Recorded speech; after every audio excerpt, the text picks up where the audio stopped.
Hi viewers, welcome to Kushmane multi creations. ನಾನು ಅಶ್ವಿನಿ ಪ್ರಸಾದ್.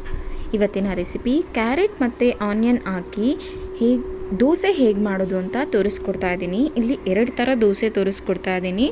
ಮಕ್ಕಳು ಇಷ್ಟಪಟ್ಟು ತಿಂತಾರೆ. ಸಮ್ಮರಲ್ಲಿ ಮಕ್ಕಳು ಮನೆಯಲ್ಲೇ ಇರೋದ್ರಿಂದ ವೆರೈಟಿ ಆಗಿ ದೋಸೆಗಳನ್ನ ಮಾಡಿಕೊಟ್ರೆ ತುಂಬ ಇಷ್ಟಪಟ್ಟು ತಿಂತಾರೆ. ಈಗ ಚಟ್ನಿ ಮಾಡ್ಕೊಳ್ಳೋದು ಹೇಗೆ ಅಂತ ತೋರಿಸ್ಕೊಡ್ತಿದ್ದೀನಿ. ನಾನು ತೆಂಗಿನಕಾಯಿ ಯೂಸ್ ಮಾಡ್ದಿರಾ ಚಟ್ನಿ ಮಾಡೋದನ್ನು ತೋರಿಸ್ಕೊಡ್ತಾ ಇದ್ದೀನಿ. ಇಲ್ಲಿ ನಾನು ಒಂದು ಪ್ಯಾನ್ ಇಟ್ಕೊಂಡು ಅದಕ್ಕೆ 2 ಟೇಬಲ್ ಸ್ಪೂನಷ್ಟು ಕಡಲೆ ಬೀಜನ ಹಾಕಿ ಮೀಡಿಯಮ್ ಉರಿಯಲ್ಲಿ ಚೆನ್ನಾಗಿ ಹುರ್ಕೊಳ್ತಾ ಇದ್ದೀನಿ. ನೀವು ಜಾಸ್ತಿ ಜೋರಾಗಿ ಇಟ್ಕೊಂಡ್ರೆ ಸೀದೋಗುತ್ತೆ, ಬಟ್ ಟೇಸ್ಟ್ ಇರೋದಿಲ್ಲ. ಮೀಡಿಯಮ್ ಉರಿಯಲ್ಲಿಟ್ಟು ಇದನ್ನು ಚೆನ್ನಾಗಿ ಫ್ರೈ ಮಾಡ್ಕೊಳ್ಳಿ. ಕಡಲೆ ಬೀಜನ ಮೀಡಿಯಮ್ ಉರಿಯಲ್ಲಿಟ್ಟು ಫ್ರೈ ಮಾಡಿದ್ರೇ ತುಂಬ ಟೇಸ್ಟ್ ಇರುತ್ತೆ. ಈಗ ಇದನ್ನು ಫ್ರೈ ಆಗಿದೆ, ಸೈಡಿಗೆ ತೊಗೊಂಡಿದ್ದೀನಿ.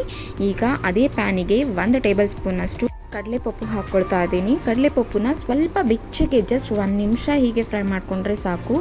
ಎಲ್ಲ ಸಿಮ್ಮಲ್ಲಿಟ್ಟೆ ಫ್ರೈ ಮಾಡ್ಕೊಂಡಿದ್ದೀನಿ. ಈಗ ಇದಕ್ಕೆ 1/4 ಟೀ ಸ್ಪೂನಷ್ಟು ಜೀರಿಗೆ, 1/4 ಟೀ ಸ್ಪೂನಷ್ಟು ಮೆಣಸು ಹಾಕಿ ಚೆನ್ನಾಗಿ ಫ್ರೈ ಮಾಡ್ಕೋತೀನಿ. ಇದನ್ನು ಜಸ್ಟ್ 1 ನಿಮಿಷ ಫ್ರೈ ಮಾಡಿದ್ರೆ ಸಾಕು. ಫ್ಲೇವರ್ಗೋಸ್ಕರ ಅಷ್ಟೇ ಇದನ್ನು ಫ್ರೈ ಮಾಡ್ಕೋಬೇಕು. ಈಗ ಇದಕ್ಕೆ ಕರಿಬೇವಿನ ಸೊಪ್ಪು ಹಾಕ್ಕೊಳ್ತಿದ್ದೀನಿ. ಕರಿಬೇವನ್ನ ಸ್ವಲ್ಪ ಚೆನ್ನಾಗಿ ಫ್ರೈ ಮಾಡ್ಕೋಬೇಕು. ಇದನ್ನು ನೀವು ಸಿಮ್ಮಲ್ಲಿಟ್ಟೆ ಜಸ್ಟ್ 2 ಮಿನಿಟ್ಸ್ ಮಾಡಿಕೊಂಡ್ರೆ ಆಯಿತು. ಈಗ ಬ್ಯಾಡಗಿ ಮೆಣಸಿನ್ಕಾಯಿ ಖಾರ ಎಷ್ಟು ಬೇಕೋ ಅಷ್ಟು ನೋಡಿಕೊಂಡು ಒಣಮೆಣಸಿನ್ಕಾಯಿ ಹಾಕಿ ಸ್ವಲ್ಪ ಬೆಚ್ಚಗೆ ಮಾಡಿ ಸೈಡ್ಗೆಲ್ಲನೂ ತೆಗೆದಿಟ್ಕೊಂಡಿದ್ದೀನಿ. ಈಗ ಇದು ನಾನು ಏನು ಹುರಿದಿಟ್ಕೊಂಡಿದ್ದೆ ಅದೆಲ್ಲ ತಣ್ಣಗಾಗಿದೆ. ಈ ತಣ್ಣಗಾಗಿರೋದನ್ನು ಒಂದು ಮಿಕ್ಸಿ ಜಾರಿಗೆ ಕಂಪ್ಲೀಟಾಗಿ ಹಾಕ್ಕೊಳ್ತಿದ್ದೀನಿ. ಬಿಸಿ ಇದ್ದಾಗ ಸ್ವಲ್ಪ ಮಿಕ್ಸಿಗೆ ಹಾಕ್ಕೊಳ್ಳೋದನ್ನು ಅವಾಯ್ಡ್ ಮಾಡಿ. ಈಗ ಇದಕ್ಕೆ ಸ್ವಲ್ಪ ಕೊತ್ತಂಬರಿ ಸೊಪ್ಪು ಹಾಕ್ಕೊಳ್ತಾ ಇದ್ದೀನಿ. ಇಲ್ಲಿ ನಾನು ಕೊತ್ತಂಬರಿ ಸೊಪ್ಪನ್ನ ದೋಸೆಗೂ ಯೂಸ್ ಮಾಡೋದ್ರಿಂದ ಕಟ್ ಮಾಡಿ ಇಟ್ಕೊಂಡಿದ್ದೀನಿ. ಒಂದು 4ರಿಂದ 5 ಹೆಸರು ಬೆಳ್ಳುಳ್ಳಿ. ನಾನು ಏನು ಕಡಲೆ ಬೀಜ ಹುರಿದಿಟ್ಕೊಂಡಿದ್ದೆ ಅದನ್ನು ತಣ್ಣಗಾದ್ಮೇಲೆ ಸಿಪ್ಪೆ ಬಿಡಿಸಿ ಹಾಕ್ಕೊಂಡಿದ್ದೀನಿ. ಈಗ ಇದಕ್ಕೆ ಸ್ವಲ್ಪ ಹುಣಸೆಹಣ್ಣು ರಸ ಹಾಕ್ಕೊಳ್ತಿದ್ದೀನಿ. ನೀವು ಬೇಕು ಅಂದರೆ ನಿಮ್ಮ ಹತ್ರ ಹುಣಸೆಹಣ್ಣು ಮಣ್ಣು ಧೂಳು ಏನೂ ಇಲ್ಲ ಅಂದರೆ ಹಾಗೆ ಸಹ ಹಾಕ್ಕೋಬೋದು. ನಾನು ಯಾವಾಗಲೂ ಈ ಥರ ಫಿಲ್ಟ್ರ್ ಮಾಡಿನೇ ಹಾಕ್ಕೊಳ್ತೀನಿ. ಈಗ ರುಚಿಗೆ ತಕ್ಕಷ್ಟು ಉಪ್ಪು ಸ್ವಲ್ಪ ಹಾಕ್ಕೊಂಡು ಚೆನ್ನಾಗಿ ರುಬ್ಕೋತೀನಿ. ನೀವು ತರಿಯಾಗಿ ಬೇಕಾದರೂ ರುಬ್ಕೋಬೋದು, ಇಲ್ಲ ಅಂದರೆ ನೀಟಾಗಿ ಚಟ್ನಿ ಹದಕ್ಕೇ ರುಬ್ಕೋಬೋದು. ಈಗ ಮತ್ತೆ ಒಂದು ಪ್ಯಾನ್ ಇಟ್ಟು ಇದಕ್ಕೆ 2 ಟೇಬಲ್ ಸ್ಪೂನಷ್ಟು ಆಯಿಲ್ ಹಾಕಿದ್ದೀನಿ. ನೀವು ಆಯಿಲ್ ನೋಡ್ಕೊಂಡು ಹಾಕ್ಕೊಳ್ಳಿ. ಡಯಟ್ ಮಾಡೋರಾದರೆ ಸ್ವಲ್ಪ ಕಮ್ಮಿ ಆಯಿಲ್ ಯೂಸ್ ಮಾಡ್ಬೋದು. ಇದಕ್ಕೆ ಸ್ವಲ್ಪ ಜೀರಿಗೆ ಹಾಕ್ಕೊಳ್ತಿದ್ದೀನಿ. ಇದು ಜೀರಿಗೆ ಚೆನ್ನಾಗಿ ಸಿಡ್ದಾದ್ಮೇಲೆ ಅದಕ್ಕೆ ಈರುಳ್ಳಿನ ಇಲ್ಲಿ ನಾನು 4 ಈರುಳ್ಳಿನ ಕಟ್ ಮಾಡಿ ಇಟ್ಕೊಂಡಿದ್ದೀನಿ. ಈ 4 ಈರುಳ್ಳಿಯಲ್ಲಿ ನಾನು 3.5 ಈರುಳ್ಳಿ ಆಗೋಷ್ಟು ಸ್ವಲ್ಪ ಜಾಸ್ತಿನೇ ಈರುಳ್ಳಿನ ಫ್ರೈಗೆ ಹಾಕ್ಕೊಳ್ತಿದ್ದೀನಿ. ಇನ್ನೂ ಯಾರಾದರೂ ಫಸ್ಟ್ ಟೈಮ್ ನನ್ನ ಚಾನಲ್ನ ನೋಡ್ತಿದ್ರೆ ಪ್ಲೀಸ್ ಸಬ್ಸ್ಕ್ರೈಬ್ ಮಾಡ್ಕೊಳ್ಳಿ, ಬೆಲ್ ಐಕಾನ್ ಪ್ರೆಸ್ ಮಾಡಿ. ನಾನು ನೆಕ್ಸ್ಟ್ ಏನೇ ವಿಡಿಯೋ ಅಪ್ಲೋಡ್ ಮಾಡಿದ್ರು ನಿಮಗೆ ಫಸ್ಟ್ ನೋಟಿಫಿಕೇಷನ್ ಬರುತ್ತೆ. Thank you for the all subscribers. ಈಗ ನಾನು ಈರುಳ್ಳಿನ 3/4 ಭಾಗದಷ್ಟು ಇದಕ್ಕೆ ಹಾಕ್ಕೊಂಡಿದ್ದೀನಿ. ನಾನು ಏನು ಕಟ್ ಮಾಡಿ ಇಟ್ಕೊಂಡಿದ್ದೆ ಅದರಲ್ಲಿ 3/4 ಭಾಗದಷ್ಟು 4 ಈರುಳ್ಳಿಯಲ್ಲಿ 3/4 ಭಾಗದಷ್ಟು ಮಾತ್ರ ಇದಕ್ಕೆ ಹಾಕ್ಕೊಂಡು ಚೆನ್ನಾಗಿ ಫ್ರೈ ಮಾಡ್ಕೊಳ್ತಿದ್ದೀನಿ. ಈರುಳ್ಳಿಯಲ್ಲಿರೋ ಹಸಿ ವಾಸನೆ ಎಲ್ಲ ಹೋಗಬೇಕು. ಕೆಲವು ಮಕ್ಕಳು ಈರುಳ್ಳಿ ಹಸಿದಾಗಿದ್ದರೆ ಇಷ್ಟಪಡೋದಿಲ್ಲ, ಅಂಥವರು ಈ ಥರ ಮಾಡಿ ಹಾಕ್ಕೋಬೋದು. ಇಲ್ಲ ಮಕ್ಕಳು ಕೆಲವರು ಹಸಿದಾಗೆ ಇಷ್ಟಪಡ್ತಾರೆ, ದೊಡ್ಡವ್ರಿಗೂ ಕೆಲವೊಂದು ಸಲ ಈರುಳ್ಳಿ ಇಷ್ಟ ಆಗಲ್ಲ, ಅಂಥವರು ಸಹ ಈ ಥರ ಮಾಡ್ಕೋಬೋದು. ಇದಕ್ಕೆ ಸ್ವಲ್ಪ ಉಪ್ಪು ಹಾಕ್ಕೊಳ್ತಾ ಇದ್ದೀನಿ. ನಾನು ದೋಸೆ ಹಿಟ್ಟಿಗೂ ಉಪ್ಪು ಹಾಕಿರೋದ್ರಿಂದ ಇಲ್ಲಿ ಈರುಳ್ಳಿಗೆ ಎಷ್ಟು ಬೇಕೋ ಅಷ್ಟು ಮಾತ್ರ ಉಪ್ಪು ಹಾಕಿ ಇದನ್ನು ಮತ್ತೆ ಇನ್ನೂ ಒಂದು 2 ನಿಮಿಷ ಚೆನ್ನಾಗಿ ಫ್ರೈ ಮಾಡ್ಕೊಳ್ತಿದ್ದೀನಿ.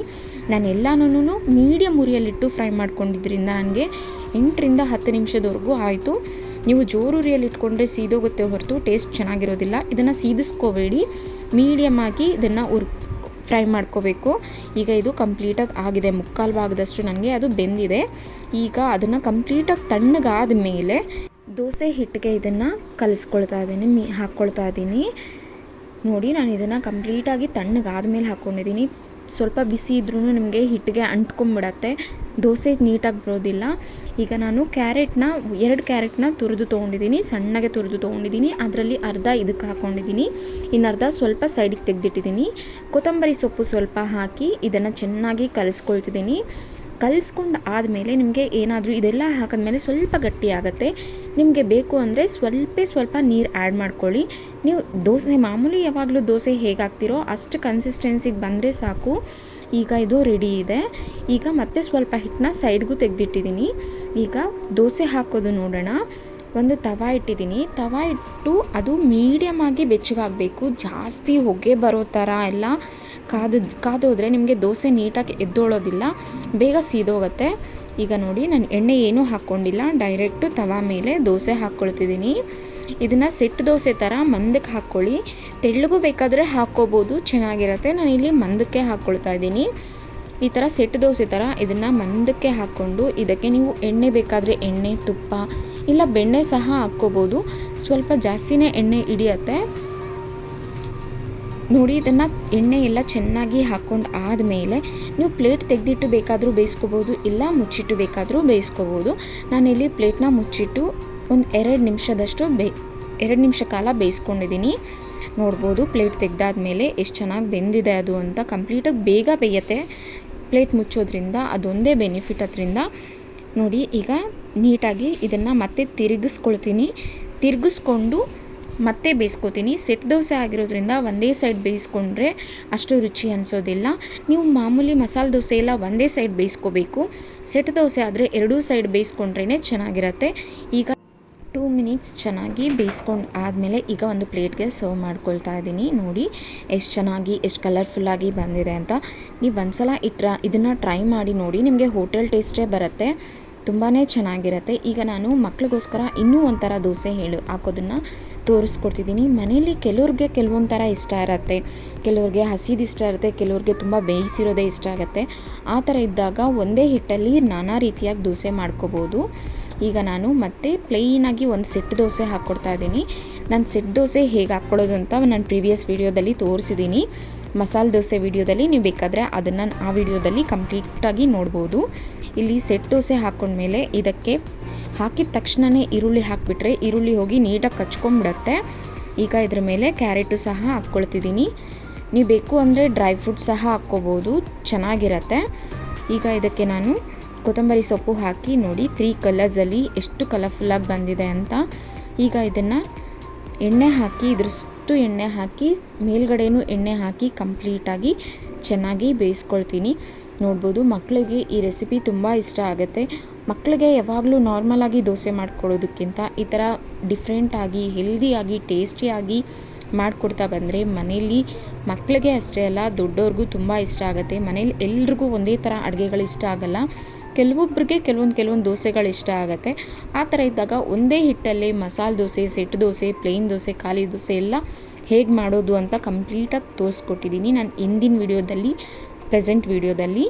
ನೋಡಿ ಈಗ ಇದು ಕಂಪ್ಲೀಟಾಗಿ ಆಗಿದೆ. ಈಗ ಮತ್ತೆ ಇದನ್ನು ತಿರುಗಿಸಿ ಬೇಯಿಸ್ಕೊಂಡು ಒಂದು ಪ್ಲೇಟ್ಗೆ ಸರ್ವ್ ಮಾಡ್ಕೊಳ್ತಾ ಇದ್ದೀನಿ. ನಾನು ಕ್ಯಾರೆಟ್ ಹಾಕಿರೋದ್ರಿಂದ ಮತ್ತೆ ತಿರುಗಿಸಿನೂ ಬೇಯಿಸ್ಕೊಂಡಿದ್ದೀನಿ. ನೋಡಿ ಎಷ್ಟು ಚೆನ್ನಾಗಿ ಬಂದಿದೆ ಅಂತ, ತುಂಬ ಚೆನ್ನಾಗಿ ಕಾಣುತ್ತೆ. ಮಕ್ಕಳು ಹೋಟೆಲ್ ರುಚಿನೇ ಮನೇಲಿ ಇಷ್ಟಪಡೋದ್ರಿಂದ ಹೋಟೆಲ್ ಥರನೇ ಇರುತ್ತೆ, ಒಂದು ಸಲ ಟ್ರೈ ಮಾಡಿ ನೋಡಿ. ಈಗ ಮತ್ತೆ ಇನ್ನೂ ಒಂದು ದೋಸೆ ಹಾಕೋದನ್ನು ತೋರಿಸ್ಕೊಡ್ತಿದ್ದೀನಿ. ಅದೇ ತವಕ್ಕೆ ನಾನು ಏನು ಖಾಲಿ ಹಿಟ್ಟಿಟ್ಕೊಂಡಿದ್ದೆ, ಏನು ಮಿಕ್ಸ್ ಮಾಡ್ದಿರ ಇರೋವಂಥ ಹಿಟ್ಟು, ಅದನ್ನು ಹಾಕ್ಕೊಳ್ತಾ ಇದ್ದೀನಿ. ತವಾ ಮೇಲೆ ನೀಟಾಗಿ ತೆಳ್ಳಗೆ ಹಾಕ್ಕೊಳ್ತಾ ಇದ್ದೀನಿ. ನಾವು ಮಸಾಲೆ ದೋಸೆ ಯಾವ ಕನ್ಸಿಸ್ಟೆನ್ಸಿಯಲ್ಲಿ ಹಾಕ್ಕೊಳ್ತೀವೋ ಅದೇ ಥರನೇ ಹಾಕ್ಕೊಳ್ತಿದ್ದೀನಿ. ನಾನು ಪ್ರೀವಿಯಸ್ ವಿಡಿಯೋದಲ್ಲಿ ಮಸಾಲೆ ದೋಸೆ ಹಿಟ್ಟು ಹೇಗೆ ರೆಡಿ ಮಾಡೋದು ಅಂತ ಕೊಟ್ಟಿದ್ದೀನಿ. ಅದು ಸೀಕ್ರೆಟ್ ಇಂಗ್ರೀಡಿಯೆಂಟ್ ಆಗಿದೆ. ಈ ಚಟ್ನಿನೂ ಹೇಗೆ ಮಾಡೋದು ಅಂತ ಅಲ್ಲಿ ತೋರಿಸ್ಕೊಟ್ಟಿದ್ದೀನಿ. ಆ ವಿಡಿಯೋದಲ್ಲಿ ನೀವು ನೋಡ್ಕೋಬೋದು. ಈಗ ನಾನು ಆ ಚಟ್ನಿನ ನೀಟಾಗಿ ದೋಸೆಗೆ ಅಪ್ಲೈ ಮಾಡ್ಕೊಂಡಿದ್ದೀನಿ. ನಾನಿಲ್ಲಿ ಪ್ಲೇಟ್ನ ಮುಚ್ಚಿಟ್ಟು ಬೇಯಿಸ್ಕೊಂಡಿಲ್ಲ. ಇದಕ್ಕೆ ಎಣ್ಣೆ ಸ್ವಲ್ಪ, ತುಪ್ಪ ಸ್ವಲ್ಪ ಹಾಕ್ಕೊಂಡು ಇದ್ರ ಮೇಲ್ಗಡೆ ಈರುಳ್ಳಿ ಸ್ವಲ್ಪ ಹಾಕ್ಕೊಳ್ತಿದ್ದೀನಿ. ಮತ್ತು ಇದಕ್ಕೆ ಕೊತ್ತಂಬರಿ ಸೊಪ್ಪು ಪ್ಲಸ್ ಕ್ಯಾರೆಟನ್ನು ಸಹ ಹಾಕ್ಕೊಂಡು ಚೆನ್ನಾಗಿ ಮೀಡಿಯಮ್ ಉರಿಯಲ್ಲೇ ಬೇಯಿಸ್ಕೋಬೇಕು. ಯಾಕೆಂದರೆ ನಾವು ಇಲ್ಲೆಲ್ಲನೂ ಹಸಿದೇ ಹಾಕಿರೋದ್ರಿಂದ ನಮಗೆ ಬೇಗ ಸೀದೋಗಬಾರ್ದು. ನೀಟಾಗಿ ಕಂಪ್ಲೀಟಾಗಿ ಆಗೋ ಥರ ನೀಟಾಗಿ ಬೇಯಿಸ್ಕೋಬೇಕು. ಬೇಕು ಅಂದರೆ ನೀವು ಇದನ್ನು ತಿರುಗಿಸಿ ಸಹ ಬೇಯಿಸ್ಕೋಬೋದು. ಏನೋ ತವಾದಲ್ಲಿ ಅಂಟ್ಕೊಳ್ಳೋದಾಗಲಿ ಏನೂ ಆಗೋದಿಲ್ಲ, ತುಂಬಾ ಚೆನ್ನಾಗಿರತ್ತೆ. ನೋಡಿ ಎಷ್ಟು ಚೆನ್ನಾಗಿರತ್ತೆ. ಇದನ್ನು ನೀವು ಹೋಟೆಲ್ಗೆ ಹೋದಾಗ ನಿಮಗೆ ಓಪನ್ ದೋಸೆ ಅಂತ ಕೊಡ್ತಾರೆ, ಆ ಥರ ಟೇಸ್ಟ್ ಬರುತ್ತೆ ನಿಮಗೆ. ಮಕ್ಕಳು ತುಂಬ ಇಷ್ಟಪಟ್ಟು ತಿಂತಾರೆ, ದೊಡ್ಡವ್ರಿಗೂ ಅಷ್ಟೇ. ಯಾವಾಗಲೂ ರೇರಾಗಿ ಮಾಡಿಕೊಟ್ರೆ ತುಂಬಾ ಇಷ್ಟ ಆಗುತ್ತೆ. ಇದ್ರ ಮೇಲೆ ಮತ್ತೆ ಸ್ವಲ್ಪ ಎಣ್ಣೆ ಅಥವಾ ತುಪ್ಪ ಹಾಕಿ ಚೆನ್ನಾಗಿ ಕಂಪ್ಲೀಟಾಗಿ ಬೇಯಿಸ್ಕೋಬೇಕು. ನಾನು ಇದನ್ನು ಮತ್ತೆ ತಿರುಗಿಸಿ ಸಹ ಬೇಯಿಸ್ಕೊಂಡಿದ್ದೆ, ಆ ವಿಡಿಯೋ ಸ್ಕಿಪ್ ಆಗಿದೆ. ತಿರುಗಿಸಿ ಬೇಯಿಸ್ಕೊಂಡು ಮತ್ತೆ ಈಗ ಒಂದು ಪ್ಲೇಟ್ಗೆ ಸರ್ವ್ ಮಾಡ್ಕೊಂಡಿದ್ದೀನಿ. ನೋಡಿ ಎಷ್ಟು ಚೆನ್ನಾಗಿ ಕಾಣಿಸ್ತಿದೆ ಅಂತ. ನಿಮಗೆ ಇಷ್ಟ ಆಗಲಿಲ್ಲ ಅಂದರೆ ಒಂದೇ ಸೈಡ್ ಸಹ ಬೇಯಿಸ್ಕೋಬೋದು. ನಾನಿಲ್ಲಿ ಮಕ್ಳಿಗೆ ಕೊಡೋದಕ್ಕೋಸ್ಕರ ಎರಡೂ ಸೈಡು ಬೇಯಿಸ್ಕೊಂಡಿದ್ದೀನಿ. ನೋಡ್ಬೋದು ಎಷ್ಟು ಚೆನ್ನಾಗಿ ಕಾಣಿಸ್ತಿದೆ ಅಂತ. ಈ ರೆಸಿಪಿ ನಿಮಗೆ ಇಷ್ಟ ಆಗಿದ್ದರೆ ಈ ಟೇಸ್ಟ್ ಹೇಗಿತ್ತು ಅಂತ ಕಮೆಂಟ್ ಮೂಲಕ ತಿಳಿಸಿ. Thank you for watching this video. Thank you so much.